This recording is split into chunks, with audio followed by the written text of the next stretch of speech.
But John Henry Falk may have experienced the most profound effect. He was a graduate student when he interviewed the former slaves, including the two women you hear in this broadcast. Himself interviewed just before he died in 1979, Falk was going on about how he believed in giving blacks the right to go to school, giving them the right to vote, giving them the right to go into anything they qualified for. And then he said he experienced an epiphany.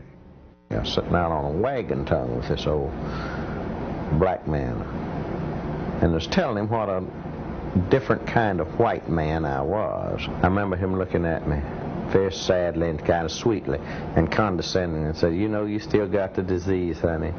I know you think you're cured, but you're not cured. You can't give me the right to be a human being. I'm born with that right. Now, you can keep me from having that. If you've got all the policemen and all the jobs on your side, you can deprive me of it. But you can't give it to me, because I was born with it just like you was." And my God, it had a profound effect on me. I was furious with him. But the more I reflected on it, the more profoundly it affected me. And I realized this was where it really was. Tell you the truth, when I think of it today, I don't know how I'm living. I remember that just as well. Look like to me, I can. Been slaves all our lives. My mother was a slave, my sister was a slave, father was a slave. They know nothing about reading right.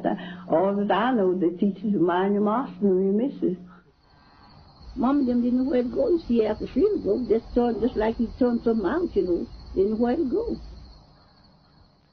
They are haunting voices from the past, not actors reading a script or scholars reading a text, but the actual voices of men and women, Americans, who were born in slavery.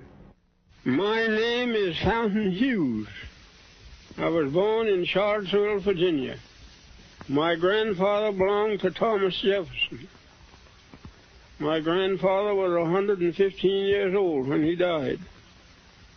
And now I am 101 years old. A lot of people didn't have no beds when they were slaves. People all slept on the floor. Pallet here, pallet there. Just like a lot of wild people. We didn't know nothing. Didn't like to look at no book. Harriet Smith, remembering what she saw as a small girl during the final days of the Civil War.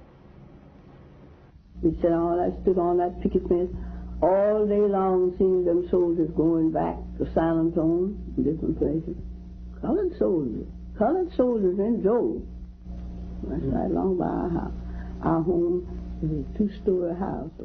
These recorded memories were among thousands of interviews done with ex-slaves in the 1930s and 40s.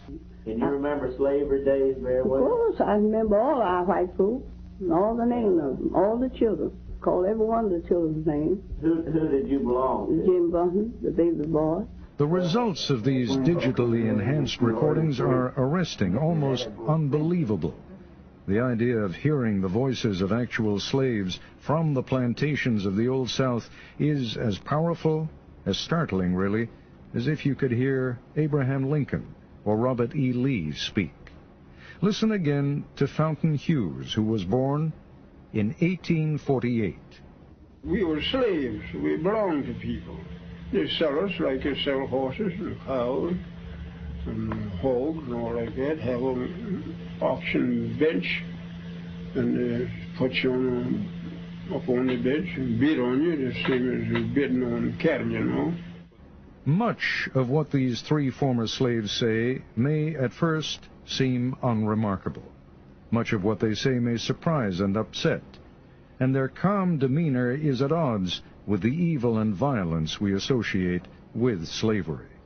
Here is 91-year-old Texan Laura Smalley talking in the 1940s about the outcome of a tussle between two women, one black, one white, one slave, one mistress.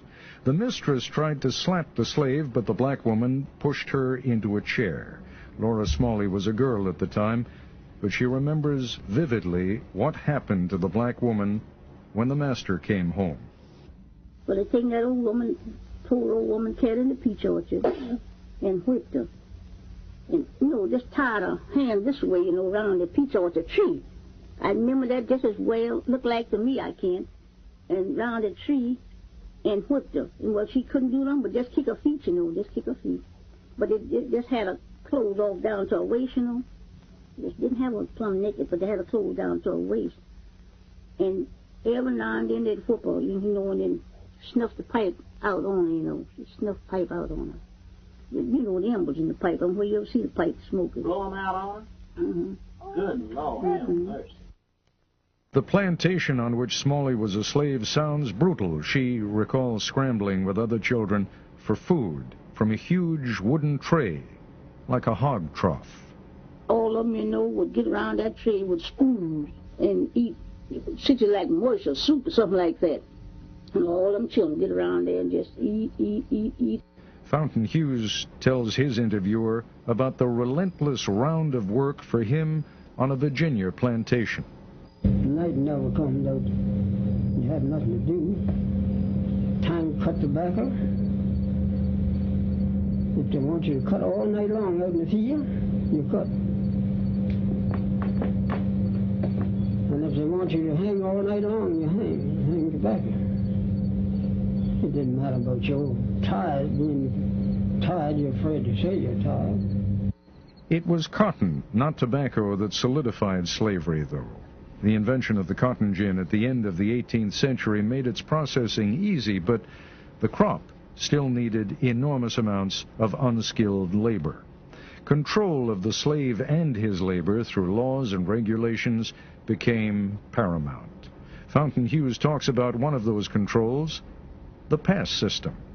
Now, I couldn't go from here across the street, or I couldn't go to nobody's house without I have a note or something from my master.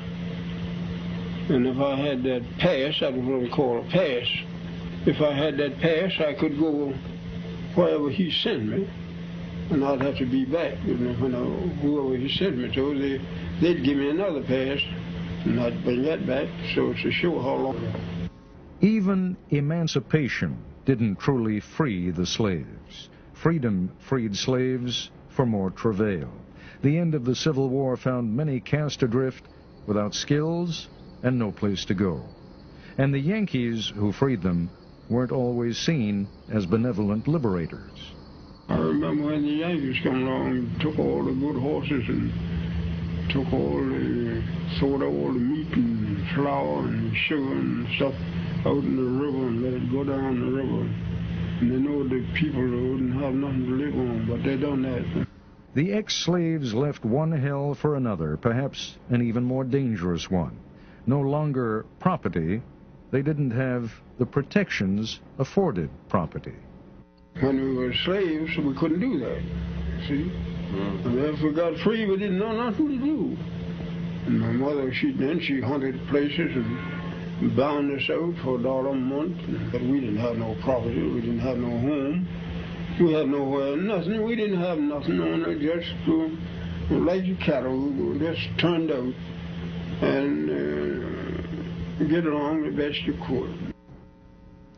In Texas, the slaves weren't told they were free until 2 months after the war ended. Smalley remembers that her masters gave the slaves a dinner, and then they were free.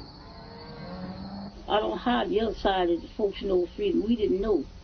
They just thought, we're just feeding us, Them didn't know where to go. You see, after freedom broke, just like he turned something out, didn't know where to go.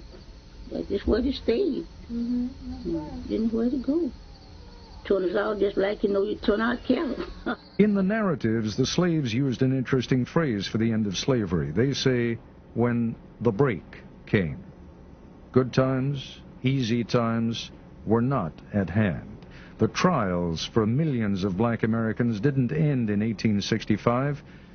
They continued. Laura Smalley and her family became sharecroppers. Harriet Smith's first husband was killed by whites during the Reconstruction, probably because of his political organizing.